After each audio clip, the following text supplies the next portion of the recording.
Au public pour votre attention portée à ce panel. À travers ce panel, nous avons découvert tout à l'heure plusieurs dimensions de la médiation. Donc, ce qui est très, très intéressant. L'appétit est venu effectivement en mangeant, comme l'a dit docteur, s'il vous plaît, comme l'a dit docteur Johnson. Alors, pendant que la séance photo continue,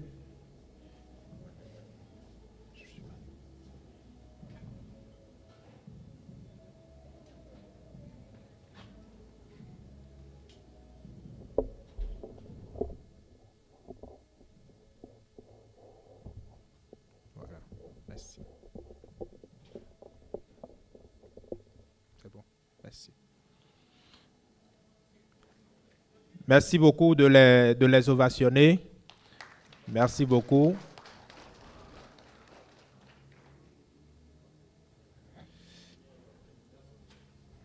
Voilà. Donc, nous savons désormais qu'il existe différents outils donc, et concrets pour apaiser les tensions dans nos équipes et maintenir également les relations dans un environnement sain. Nous sommes en train de passer à la dernière étape de notre 6e journée nationale des cliniques privées du Bénin. Ainsi, je vais appeler pour la séance de restitution, je prie bien le docteur Panou Sej de rejoindre le podium sous vos applaudissements. Je vous prie, docteur Sej Panou, de rejoindre le podium. Veuillez bien vouloir l'accompagner de vos applaudissements. Ensuite, je veux noter que Dr Serge Panou est le modérateur de la séance de restitution.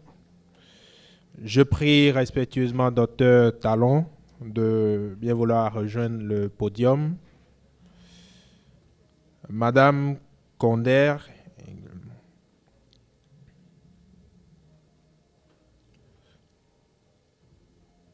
Je vous prie de les ovationner afin de les installer.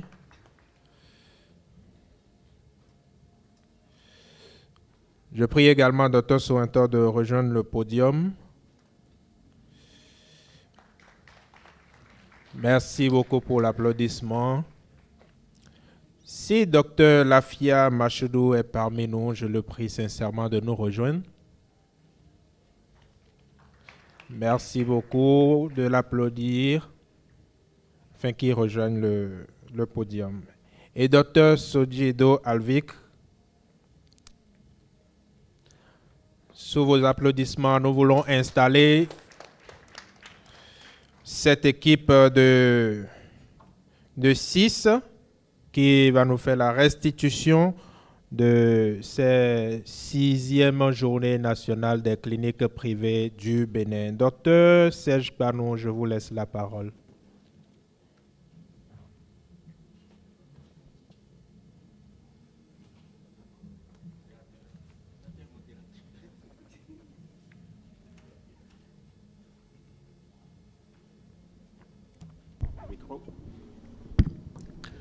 Oui, bonsoir chers collègues, chers invités, chers partenaires et chers tous. Nous sommes au dernier panel de notre journée et qui marque la fin de la 6e journée de l'Association des cliniques privées. Donc, je pense que nous avons eu assez de retard. Le temps, comme le disait le VP, ne se rattrape pas, mais on va essayer de rattraper très rapidement. Donc, d'entrée de jeu, je vous remercie de votre patience. Et puis, je demanderai quand même aux uns et aux autres de nous faire le rapport très, très rapidement et ce qu'on peut garder, quelles sont les dernières recommandations que nous pouvons retenir de ces journées. Merci.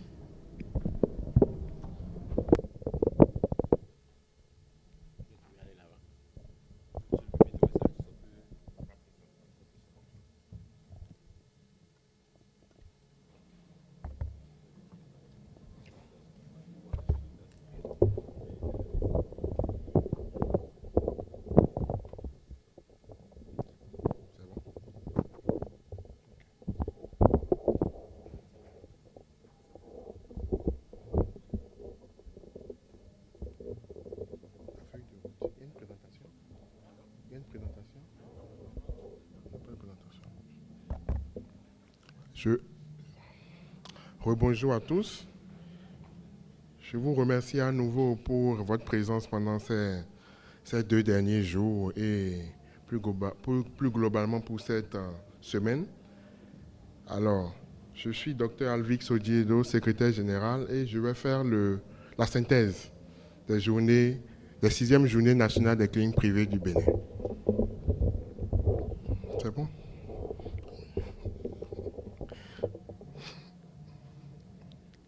Alors, les 6e journées nationales des cliniques privées du Bénin ont eu lieu sous le thème « Le numérique et l'innovation au service des cliniques privées ».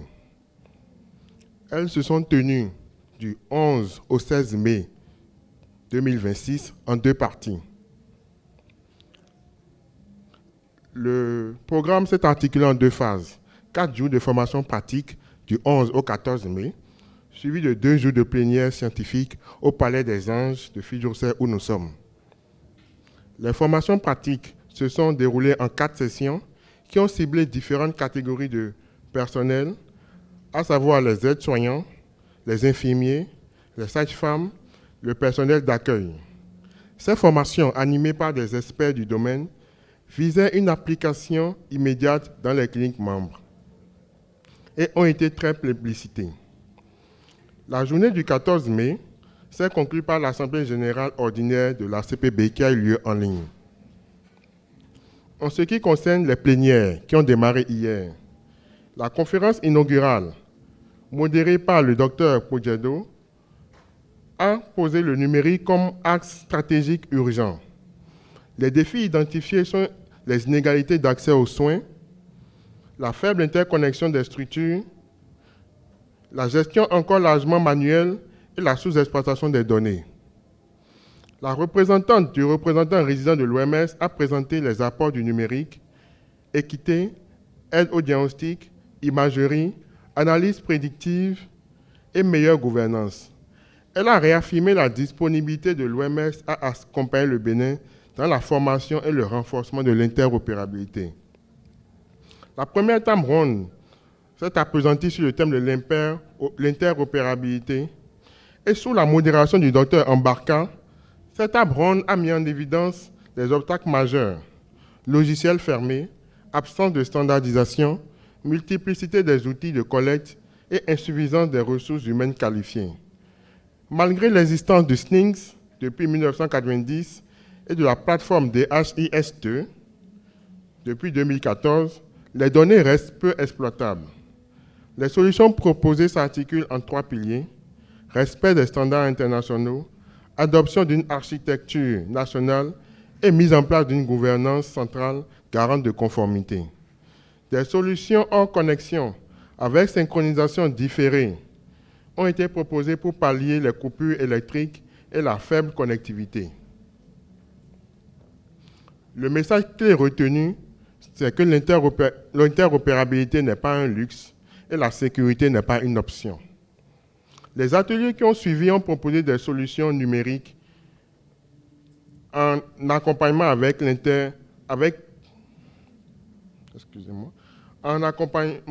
l'IA. Au cours de ces ateliers, 2 axes ont été principalement abordés. Sur l'intelligence artificielle, Mme Ressou Merveille a posé un constat réaliste. Le Bénin n'est pas encore pleinement prêt pour une adoption généralisée de l'IA, faute de données complètes, d'ingénieurs suffisants disponibles et de cadres réglementaires. Des usages accessibles à court terme ont été identifiés, à savoir la gestion de la patientèle, des diagnostics simples et certaines interopérabilités entre cliniques. Plusieurs solutions ont été proposées. Le logiciel Medica, la plateforme ACPB pour le suivi du tiers payant, qui est en cours de déploiement. Sur l'intelligence économique, M. Benoît Libert a mis en avant l'importance de l'audit stratégique pour identifier les zones de perte invisibles. Les solutions Adibadem, Rovcare et Takarda ont été présentées comme des options modulaires adaptées aux cliniques. La deuxième table ronde a été animée par Maître Adjassa Alao, et cette table ronde a rappelé qu'un cadre juridique existe au Bénin et se renforce progressivement. La transmission sécurisée du dossier patient repose sur 4 piliers: confidentialité, consentement éclairé, cybersécurité et traçabilité. Il a été souligné que la sécurisation des données ne dépend pas uniquement de la technologie, mais avant tout de la gouvernance, de la formation du personnel et du contrôle institutionnel. La difficulté principale est opérationnelle et non juridique. Des efforts restent à fournir sur les infrastructures, les procédures internes et les mécanismes de contrôle. Par la suite, 4 innovations ont été présentées par de jeunes entrepreneurs. Il s'agit de DPI Alpha, un logiciel de gestion de patients de l'admission à la sortie avec e-prescription, une carte de santé digitalisée par QR code, une étude sur l'inclusion numérique en milieu rural et d'Autobase, un partage de données médicales en clinique avec accès par empreinte digitale. Le dernier atelier a porté sur la télémédecine. Le docteur Lafia a présenté les différents types de télémédecine et proposé une feuille de route progressive pour leur implémentation au sein de nos cliniques. Le docteur Pojedo a exposé les apports du numérique dans le sous-secteur pharmaceutique, traçabilité par e-pharmacie, prédiction des épidémies, gestion des stocks et mutualisation des achats. Les défis persistants sont le coût des investissements, la formation des équipes et la cybersécurité. La dernière table ronde a porté sur la médiation comme mode de règlement des conflits en santé. La médiation y a été présentée comme un outil moderne et efficace de gestion des conflits en milieu médical, applicable aux litiges professionnels, institutionnels et sanitaires. Au-delà du règlement des différends, elle vise à restaurer la communication, à préserver les relations humaines et à construire une paix durable entre les parties. En conclusion, ces journées ont permis de poser un diagnostic lucide des obstacles à la digitalisation, d'identifier les solutions concrètes et adaptées au contexte béninois et de renforcer les partenariats entre cliniques, autorités publiques et acteurs de l'innovation. L'Association des cliniques privées du Bénin en ressort donc avec plusieurs ébauches de feuilles de route en cours de finalisation pour accompagner la transformation numérique du secteur sanitaire privé au Bénin. Je vous remercie.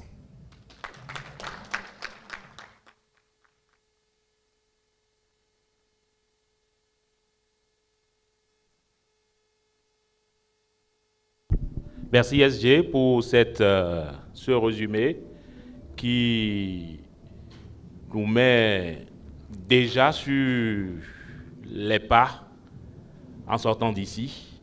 Tout est clair depuis le lundi jusqu'au dernier thématique. Donc, je vais donner la parole aux uns et aux autres pour faire des apports et commentaires. Petit communiqué. Toutes mes excuses. Le propriétaire du véhicule CH 2108 est demandé au portail. Il est en stationnement sur un portail et le propriétaire veut sortir.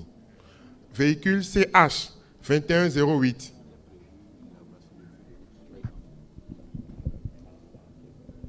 Merci SG. Donc, je vous passe la parole, docteur Talon.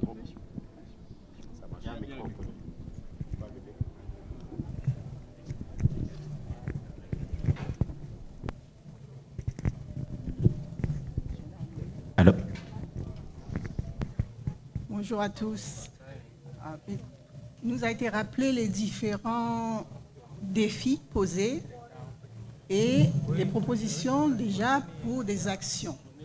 Moi, ma question, c'est quel engagement prennent les cliniques privées pour se mobiliser et commencer à se mettre au travail pour faire avancer le numérique dans leur sein. Merci.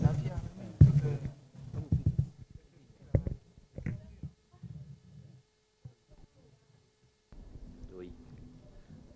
Docteur Talon. Utilisez le micro, oui. Merci.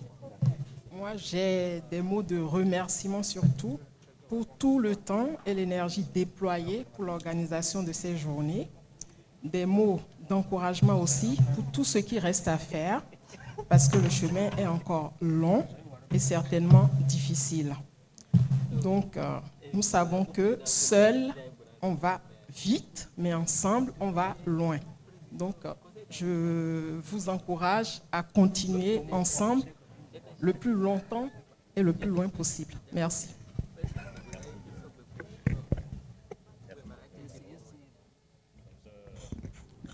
Lafia. Merci, Dr. Panou. Mais il faut que aujourd'hui, tout le monde est acquis à la cause de la digitalisation.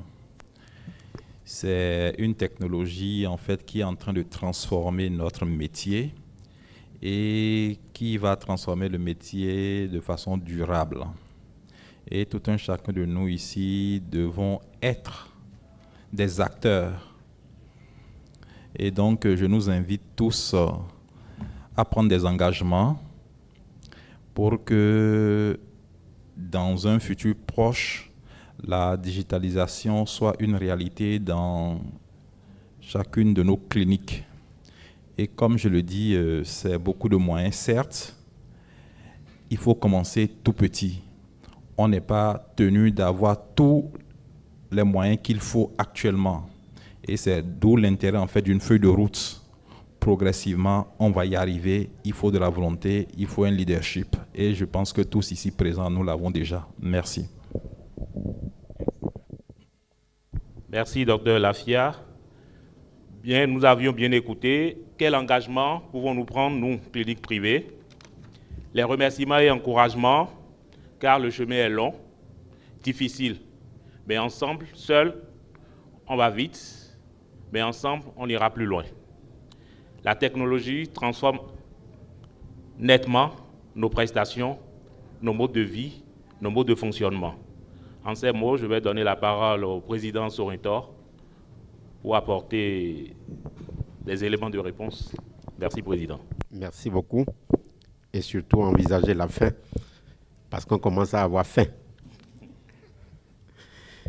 Donc déjà, vraiment, on aimerait remercier tous nos conférenciers qui ont été vraiment formidables, qui se sont donnés de tout cœur. Il y a un mot particulier à Dr Lafia, qui est à ma droite, qui a fait un gros travail pour mobiliser avec nous des experts du domaine informatique, du domaine du numérique, des experts de haut niveau. Et on veut vraiment te remercier parce que toi, tu es à cheval entre les deux milieux, entre le monde médical et le monde numérique. Et franchement, la CPB tient à te remercier de tout cœur. Merci beaucoup. On remercie nos partenaires de Serena Medical Consulting.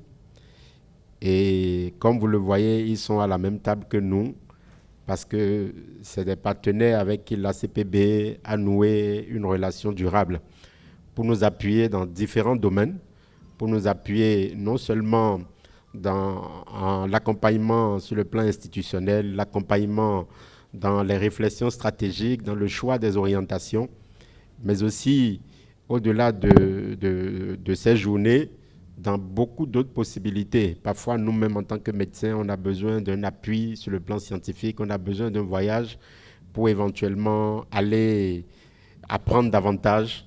Serena Medical Consulting est là pour nous accompagner dans tous ces domaines, en dehors des évacuations sanitaires, en dehors aussi de l'organisation parfois même de séjours, de compétences dans nos cliniques pour nous accompagner de façon personnelle dans nos cliniques pour le développement des aptitudes au sein de nos cliniques. Et vraiment, je voudrais qu'ensemble, nous remercions de tout cœur Serena Medical Consulting.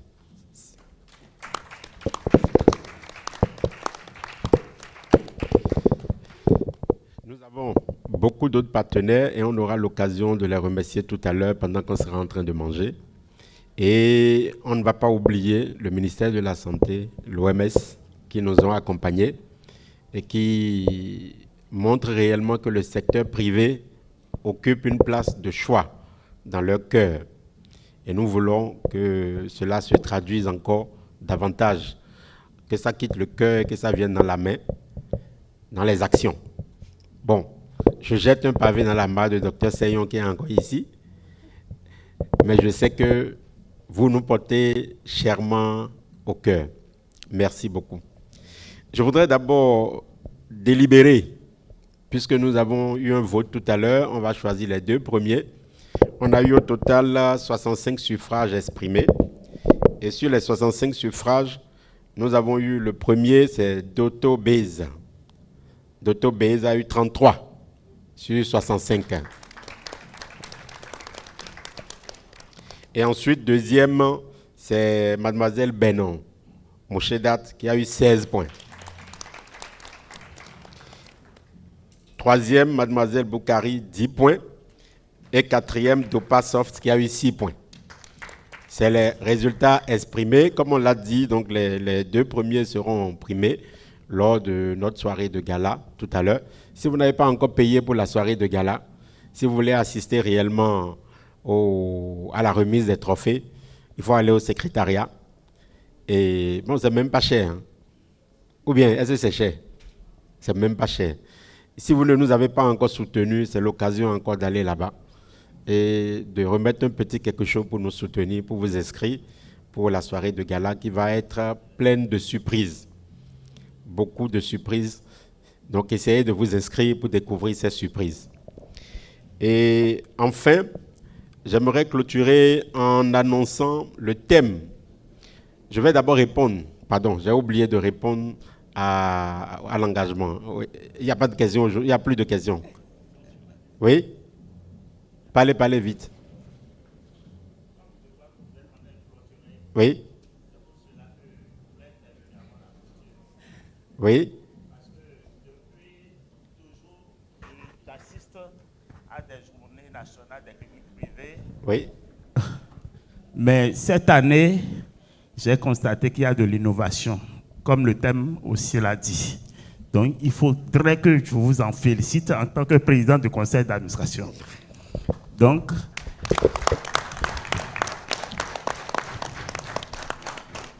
vraiment, je suis très content. Et de par votre dynamique, je voudrais porter ma doléance vers vous. Parce que, et par rapport à la mutualisation que vous êtes en train de constituer, je pense que dans le domaine professionnel, vous êtes bon.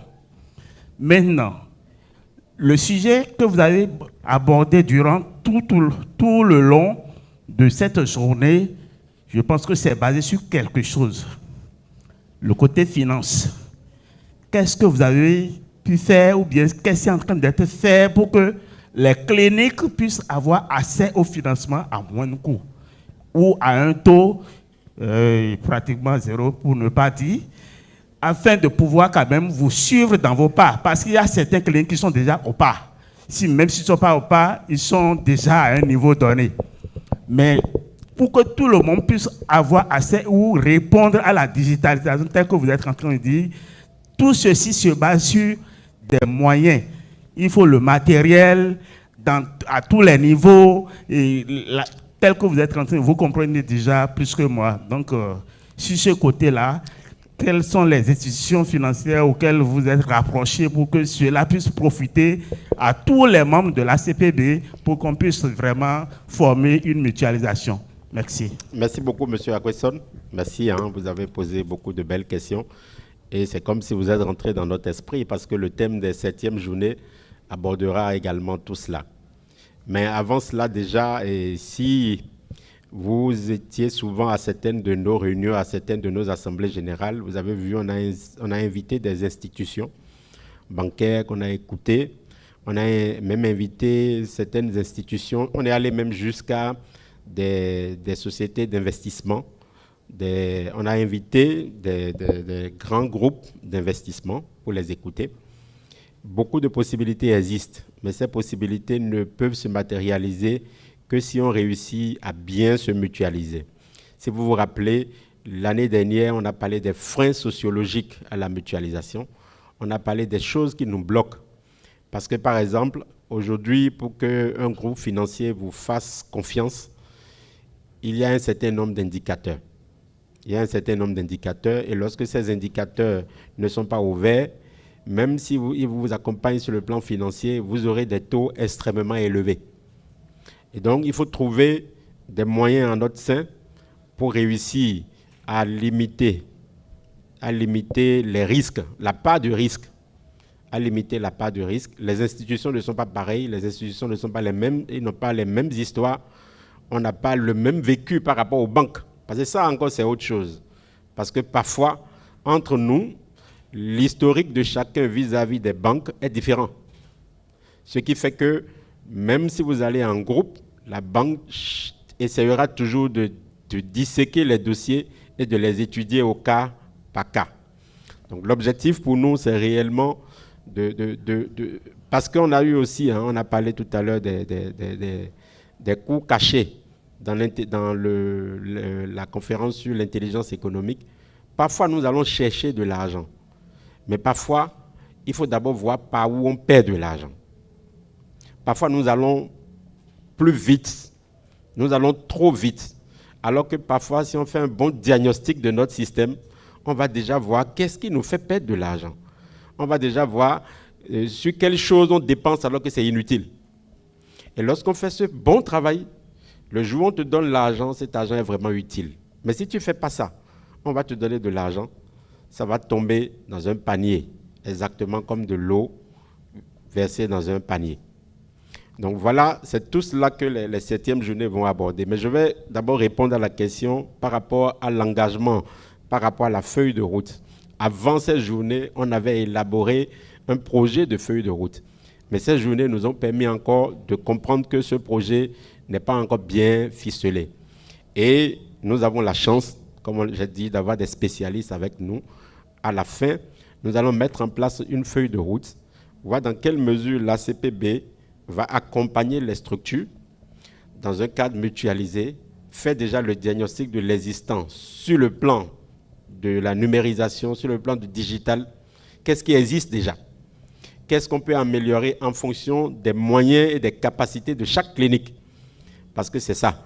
Et Dr Lafia l'a bien dit, on n'est pas obligé tous de faire tous les mêmes choses au même moment. Certaines cliniques sont déjà très avancées, d'autres sont moins avancées, et celles qui sont déjà avancées ont des difficultés.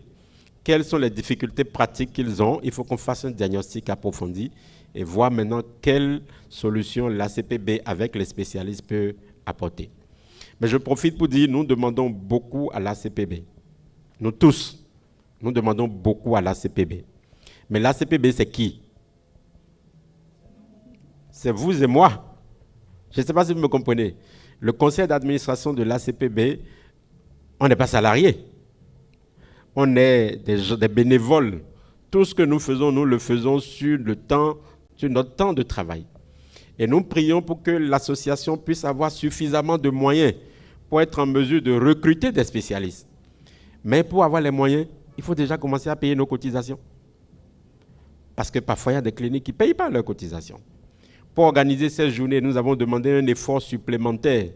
Mais toutes les cliniques n'ont pas payé cet effort supplémentaire. Le cadre dans lequel nous sommes, c'est un très beau cadre, n'est-ce pas? On aurait bien voulu que l'année prochaine, qu'on revienne ici. Mais comment faire si nous tous, on ne se mobilise pas? 3. Lorsqu'on nous invite pour les réunions, regardez la capacité de la salle qui a été réservée, mais est-ce que nous avons réussi à la remplir complètement? Si l'année prochaine, on décide de prendre une salle qui est plus petite, est-ce qu'on va dire que l'ACPB a évolué ou bien a régressé? Donc si nous nous invitons et nous ne venons pas, nous n'assistons pas aux réunions, nous n'assistons pas aux assemblées générales, et c'est toujours les mêmes anciens qui ont toujours été là, qui sont toujours là pour nous donner l'exemple, et qui sont là en premier, avant nous les jeunes, ça ne peut pas marcher. Donc l'ACPB, c'est chacun de nous. C'est non seulement les promoteurs des cliniques, mais c'est aussi nos employés. Donc essayez de vous impliquer pour que lorsqu'on vous fait appel, que vous soyez là, que vous répondiez pour dire oui, nous sommes là, c'est notre cause commune. Et enfin, quel est le thème des 7e Journées nationales des cliniques privées du Bénin? On va sonner la cloche avant que je dévoile. Donc le thème qui a été choisi en collaboration avec des experts, c'est visibilité, performance et rentabilité. Les nouveaux défis des cliniques privées au Bénin. Visibilité, performance et rentabilité. Est-ce que c'est des thèmes qui vous intéressent? Je n'ai pas l'impression. Hein? Visibilité, performance et rentabilité, les nouveaux défis des cliniques privées au Bénin. Et les 7e journées auront lieu les 14 et 15 mai 2027 ici à Cotonou. Voilà, c'est sur ces mots que je vais remettre la parole au modérateur pour clôturer. Merci, Président. Après tes mots, qu'est-ce que je puisse encore dire? Ne serait-ce que pour remercier tout le monde ici présent, toutes les cliniques qui ont fait l'effort de se déplacer, tous les partenaires qui sont restés avec nous du début jusqu'à la fin, les experts qui ont répondu présents à nos appels et les professionnels de la santé qui n'ont ménagé aucun effort à nous soutenir. Infiniment merci, bon appétit et à ce soir pour le gala. Pour ceux qui ont payé.